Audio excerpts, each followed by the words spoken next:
Hi, I'm Dr. Fulu Balogun, also known as Folu for short. Hi, I'm Dr. Onyinye Balogun. We are the Onc Docs. Thank you for tuning in to our episode today.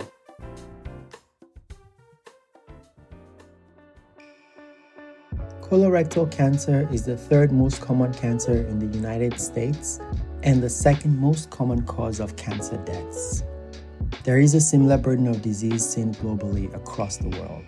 Black and African American individuals as a group have the highest rates of colorectal cancer of any racial or ethnic group in the United States. Compared to non-Hispanic whites, Black men are about 25% more likely to have colorectal cancer, and Black women are 20% more likely.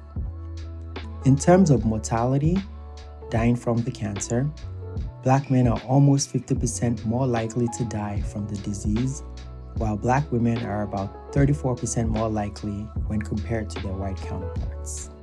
They are diagnosed at a younger age and present with more advanced disease at diagnosis. We are also observing an increase of this disease in younger adults, which is defined as younger than 50 years old. This is seen across all races and ethnic groups. However, the disparities I just mentioned in the older population is also reflected in the younger group, whereby Black individuals do worse than other groups. Colorectal cancer is a disease that can be prevented by screening. There are multiple ways of screening that include the convenient stool-based test, which can be performed at home, and the colonoscopy, which is a gold standard because it can screen and treat simultaneously. Today, we will be hearing from James Casey. James is a musician. He plays multiple instruments, the saxophone being his main one. He is a singer, producer, and composer. He has worked with many of the world's leading artists, including The Roots, Fish, Anderson .Paak, J. Cole, Shaka Khan, Dave Matthews Band, Wu-Tang, and the list goes on. He will be sharing with us his journey dealing with colorectal cancer. Good afternoon, good day to Mr. James Casey. Thank you for being our guest on the Onc Docs and for being willing to share your experience, your stories. I'm sure it will make a difference for a lot of people. Why don't we start with you telling us, who is James Casey? Who are you? What are you about? Of course, my name is James Casey. I'm a musician, I'm a singer, I'm a saxophone player, producer. That's what I've done, it's what I do. And I was diagnosed a year and a half ago with colon cancer, stage 3. And right now, as we speak, I have stage 4 metastatic colon cancer. Before we talk more about that, I think of you as a saxophone player, but you play more than the saxophone. You're more than that in terms of the music. You're a multi-instrumentalist, writer. Why the saxophone above all else? All right, so here's what happened. When I was a kid, my brother, he played the saxophone when he was in 5th grade, and he only played for a year. And I was in 2nd grade at the time. I was 6, so I didn't have any front teeth. And so when he brought it home, I couldn't play it. Like I was really upset that I couldn't play the saxophone. I didn't get a chance. He quit playing, and then by the time I got to 5th grade, I really wanted to play the saxophone. And my mom, we didn't have any money, and my mom was like, "All right, James, look, you can play the saxophone, and we'll rent you a horn, but you can't quit. Because Steven quit, you can't quit." I'm like, "All right, I won't quit." And that's kind of what happened with that. But as far as like music is concerned, I grew up in an extremely musical household. My mom was a pastor, and my dad was a choir director. I started playing drums when I was 3. I started singing in church when I was 2. It was just kind of how we grew up. That's pretty cool. My son wants to play the trombone. So I had to do all that. Yeah. He joined the band this past year. And the same thing when I was looking at it, I was like, all right, we'll just rent a couple of things here and there. And I started to look at it and I'm like, this is adding up. I told him, you're going to finish this. You're not going to quit. When I was saying it, I was thinking, all right, a year or 2. But now from your story, I may have expectations that, I'm going to come watch you play. I'm not saying that that's the way to go. I'm just saying that's what worked for me. That's what my mom told me. She's like, yeah, you're not quitting this no matter what. Like, yeah, good luck with that. No, you starting. We're going to the moon. So yeah. Exactly. But hey, look at what it's done for you. You have joy doing this, and that's what you spend most of your time doing. Yeah, I've been very, very blessed to be able to, tour around the world and perform with all of my favorites. Like I've been able to do all the things that I've ever wanted to do. I've been really, really blessed. It's been a ride, man. It's been fun. I'm going to ask you a hard question. Hmm. Top three saxophonists of all time. Oh, that's not hard. That's easy. That's real simple. That's Wayne Shorter, who just passed today. Like he literally just passed right before Oh, this. wow. I mean, he was 89, so he lived an amazing life. R.I.P. Yeah, so Wayne Shorter, John Coltrane, Joe Henderson. That's it. All Easy. right, all right. Easy big three. I mean, for me, you could put Charlie Parker in there in place of Joe Henderson if you want to, but for me, it's those three because Joe Henderson's got the phrasing. John Coltrane's got like the ethereal stuff. He went somewhere else with it, which was like I didn't really understand until I got older, until I really like got into the music. It's amazing. And Wayne Shorter is quite possibly the perfect saxophone player. Quintessentially like the best musician. He's the guy who played the right note every time, no matter what. Like he wrote the right chord. He was just that dude. I have to get more familiar with him. I've learned that now from you today. Wayne Shorter, Coltrane, I listen to of all of them the most. of course, Coltrane of all the four you mentioned. of course. But Wayne Shorter, R.I.P. But I'm going to go turn him up on Spotify. And one last question about music. Do you particularly like Christmas? Do I particularly like Christmas? Yeah, You I can love. imagine it's from your songs. Yeah. All right, so yeah, I mean, I know you're asking because I put out a Christmas record. Yeah, no, I love Yeah. Christmas. Like as a kid, we didn't have much. I grew up very poor, especially as a young kid. We would get clothes like twice a year, once in the beginning of the school year, and then once at Christmas. And like Christmas was the big time where we would get all the things for the next year. And so Christmas was it. My parents would scrounge up. I don't know how they would rub two sticks together and put something together to let us have a great Christmas every year. So that was their thing. So Christmas is it, man. Well, everyone, go listen to a little something for everyone. Of course, starting off with Christmas funk then. Right. All right. So tell us about your journey with cancer. So I was in Kauai for most of the pandemic, for quite a bit of the pandemic. My girl and I were there. And when we came back, I had a gig at Red Rocks. I was playing with this guy named Bill Kreutzmann. He's a drummer for the Grateful Dead. And we had 2 nights there. And while I was there, I just felt a whole lot of like bloating, there's a lot of stomach discomfort. I thought it was because of the altitude. I thought, I hadn't been in altitude in a while. I'd been basically in Hawaii for a year and a half and then, whatever. So I assumed that's what it was. A week and a half later, I was back in New York and I had to go to the ER. Something was wrong. I thought it was appendicitis. It's like something in here seems to be blowing up. I need to get to the ER. So I went to the ER. They told me I had colitis and sent me home with antibiotics. Fortunately for me, the ER doctor that night, she called me up and was like, look, James, you need to go get a colonoscopy. Immediately, go get a colonoscopy. Like, if you need some help to get one, let me know. And I actually did need help to get one because I didn't know anything about it. So, she helped with the doctor's appointment that I was going to have that next week. I didn't end up getting it because a day later, I called her up. I was like, look, I'm in a whole lot of pain and these antibiotics don't really seem to be doing anything. And she's like, yep, if you're still in pain, come back in.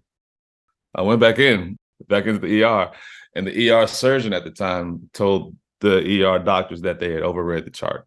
They assumed that I was just trying to come in for pain pills and sent me home with Tylenol and Advil. So I was supposed to switch that.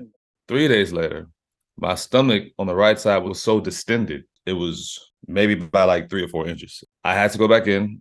Turns out they had to do emergency surgery that day because I had a tumor that had blocked my colon totally and pierced through the other side. Now, they didn't tell me that. They knew that. They knew what was going on because they had done a CT scan that first time that I was in the ER, but they didn't tell me.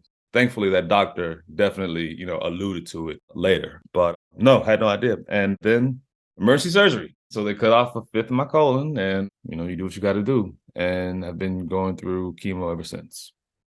And I have to say, what you did is a lot of what we tell people to do. It's what I tell people to do.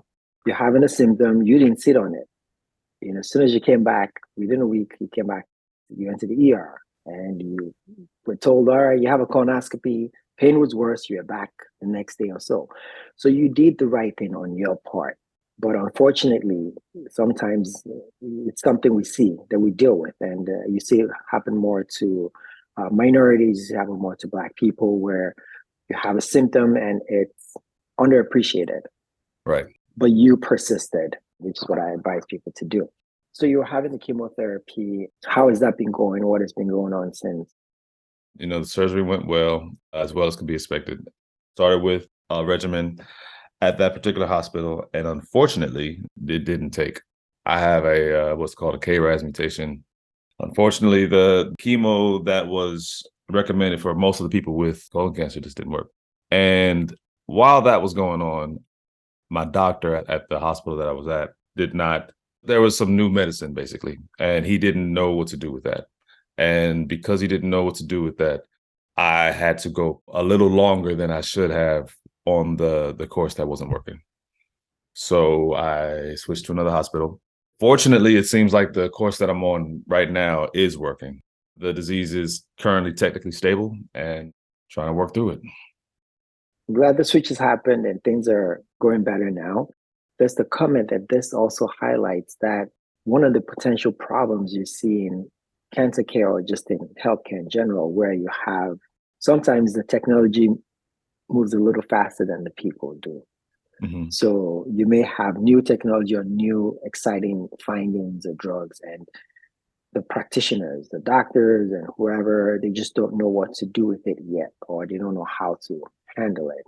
And these days, with all the data and information we have, we're seeing more and more of that. Trying to get a sense of how you felt during that time of being on something that's not working or having information, something that could change your management, how that affected you or how that makes you feel. What lessons did you learn or how did you feel about that? From that specific time, one, I reiterated the knowledge of being my own advocate. That doctor didn't want to take that data. That doctor wants to throw out that data as an outlier, and I did not want that at all. I wanted it kept in, because if that data is saying something that everything else is not, then that data needs to be checked out, and that data needed to be checked out. And since they didn't check that out, I basically have a lot more problems to deal with. So be your own advocate. It's more than just I'm hurting. I need you to listen to me. I need you to listen to me. It's like, okay, you're not paying attention to all the information that you could be, which makes me feel that doctor truly didn't, I won't say it didn't care, but that doctor honestly didn't even know my name after being a patient for 6 months. It showed me a detachment from the patient.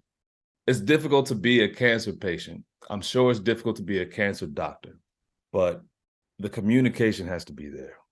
And if the communication isn't there, it, it's very difficult. It's difficult on the patient. Let's put it that way. That's very true, James. I mean, you hit a point that's so important. And there's definitely the part of being your own advocate. Yes, the doctors are going to know more about the medicine than you do, but it's your body and they're asking you questions because there's something that only you can know, only you can say. Right. But you knowing as much and being your own number one advocate or having family or loved ones who are coming there with you to do that, it's Yes. huge. Yes. It's Yes. huge. And that communication aspect of it's a team sport. It's not just the doctor that's going to take care of you. It's not just the nurse. It's you and them making the decisions together. So how did you take matters into your own hand? How did you force that change? Right. So when it was obvious that I needed to restart on chemo, that was when we immediately started to look for another place. Well, the place that I'm at right now is a place that I actually looked at in the beginning, but again, the communication wasn't the best with the nurse. That communication was so bad in the beginning that I went with the other hospital, which probably was not the right move. However, it was what it was. So, I mean, really, guys, communication with the patients. We're getting a whole lot of information and we don't necessarily know what to do with it. So I know at the hospital I'm at right now, they did a very, very good job the second time. But docs, communicate with your patients, man. It helps and we need it. This is something that you already, I guess, kind of started answering in terms of if you had to do it again, Is there anything you'd have done differently? I have to say you were a big advocate for yourself, which is the best that we can ask of someone who's dealing with a new big diagnosis and so much new information. Right. One, when you get all that information, it's too much by yourself. You have to be in there with somebody who, one, is paying attention in a way that you're not. No matter what happens, you get the diagnosis, and it's like a tunnel vision effect. Like, you don't hear anything, you don't see anything. All that's left is like, okay, that's on my plate now. All right. So having somebody else there to hear all the things that you're missing and to be able to relay it back to you later, that helps so much. Realizing that you can ask as many questions as you want. Realizing there should be and there is no time frame. Don't let them push you out. Talk to them. Seriously ask every single question you have, because it's hard. Find out all the information that you need. And I didn't do this, but I didn't do this for other reasons. But find a group. Find a group of people who get it. It could be a support group. It could be like family or friend group who just like, you're just talking to them and they understand and they continue to treat you like you, as opposed to like when things get rough, like somebody who truly understands. Keep that circle around you. You seem like you're a little hesitant to say it's a support group. I always just say it's a support group. You just got to define what that support group is to you, which in some cases, it could really be a support group of people who've been through or going through what you're going through. And no one else can understand what you're going through on that level like they can. Your doctor cannot. A lot of times your doctor has never undergone the same surgery. They don't have the same symptoms. They haven't had the chemo you're having. So it makes a big difference. You know, when you were talking, I was like, it's like I planted these answers or responses to you, because you talked about how there's so much information and the more the merrier. When I see people, when I'm talking to people who are newly diagnosed, and sometimes I walk in the room and I see like 4 people, 5 people, and they're like, oh, I'm sorry, you know, I have this person, that person. And I'm excited. I'm like, that's good. That's what I want, because I want you to understand what we're talking about. But I know it's too much information, even if you're a doctor. Right. Even if you're a doctor, but if you're not, if this is not what you do, it's too much information. So everyone, whether they're there with you or they're on the phone or FaceTime, everyone listening gets a little bit of information. You get back home, throw it all in the middle, and you form a complete picture. Right. Well, fortunately, it was me and my partner, but unfortunately, it was just us. So it took a few times for us to get all the information. But no, man.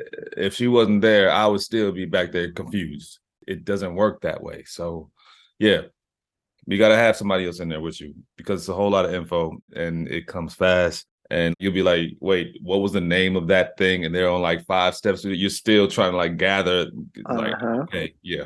Have somebody else in there. Have somebody else in there taking notes and communicate with your doctor. So I'm glad to hear that things are better now. They're moving better in the right direction. So that's good. A lot of the credit goes to your willingness to advocate for yourself and say, okay, this is not working. Let's go do something else. Do you have anything that you're doing since this diagnosis of cancer to raise awareness or things that are important to you in this regard? It's so important for me to raise awareness for this thing, because colon cancer is preventable. If you get tested early enough, you don't have to deal with it. That's the basics of, you know, what I've learned from this. And the reasons why we don't get tested early enough there's a lot of them, but because it's preventable and because it hits us so disparagingly, I got no choice but to say something. During the pandemic, like, we all watched, you know, Chadwick Boseman just passed. Like, we didn't know why he passed. He was just all of a sudden gone. And then we heard what was going on and we didn't know, you know. And so when I got diagnosed, it was like, all right, man, look, somebody has to know that I didn't have to deal with this. And if I don't have to deal with this, that means somebody else doesn't have to deal with it. And I have a little bit of a platform. So what can I say? You know what I'm saying? What can I do? So I'm trying my best to shout it from the hills, man. Y'all don't have to go through this. We don't have to go through it. With that Christmas record we talked about, we partnered with the Nancy Langhorne Foundation as well as the CCA and give all the proceeds from the vinyl sales and donate it to those 2 organizations to give screening to folks who needed it, because That's what I could do. I wish that somebody would have done that for me. So cut to now, I actually have a new record coming out soon. And the single comes out on March 14th. It's called New Bloom. I'm a saxophone player, but I sing a bit on this one. And it speaks a little bit to the journey that's, that's going on. The lyrics are the mantra that I've been having to tell myself during this time. It's like, no matter what problems you've got, we got today. And if we got today, we're going to be all right. If I got today, I can figure something out. So we partnered with Olympus, the scoping company, and the CCA again to make a video for that single. And we got to involve a whole bunch of dancers who were survivors, and a musician who was also, somebody who's fighting right now. And I'm just trying to spread that message, man. March is obviously Colorectal Cancer Month. We're just trying to push it out as far as possible, let everybody know that you don't have to deal with this. You can just get tested and get screened. Taking your talents and using them, to create that awareness. It sounds like there will be a video for this New Bloom too. So there's going to be the saxophone, you singing, and then we'll see some dancing too. Yeah, you're gonna see some dancing. We'll It's gonna be a little bit. Yeah. The video comes out on March 21st. So keep your eyes out for it. Good. We'll be on the lookout for that. How have you found, or how is it important through this journey to continue doing or try to do what you love, what you enjoy? I'm a musician. That makes me a creative. So I live to make things. I like to create. So I get joy from creating. It moves me. When I have something to look forward to, it's a positive thing for me. And when all this started, I obviously didn't have anything to look forward to. And it wasn't it, man. If all I had to look forward to was chemo, that would be a very tiring existence. So I had to figure out how to be able to do what I love to do while going through this. It's taken a lot. I don't know how many people tour while going through chemo. It takes a lot. It takes a lot of planning, and it takes a lot of effort, and it takes a whole lot of people who, you got to trust. Flying back to New York every 2 weeks for chemo, it's not fun. But it moves me. It keeps me going. And the more I do, the more I can do. So let's go. Let's do this. Yeah. It builds on itself. Yeah.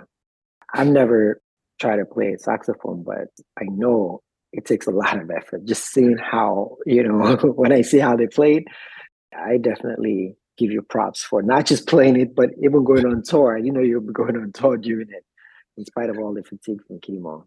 You definitely struggled with getting back on that horse, but once you did, it just kind of kept feeding itself, giving you more energy. It's been a journey, but I'm grateful that I can continue to do what I do while I do this. That's amazing. Well, thank you for your time, James. Thank you for sharing the story. We're going to be on the lookout for New Bloom. Is it New Bloom or a New Bloom? New Bloom, BLOOM. It comes out on March 14th. Yeah, we'll be on the lookout for that. Before we wrap up and sign out, is there anything at all you want to say to us, share to everybody? You have already blessed us with a lot of good advice and inspiration. Keep your family close, get tested, get screened, so you don't have to deal with this because you don't want to.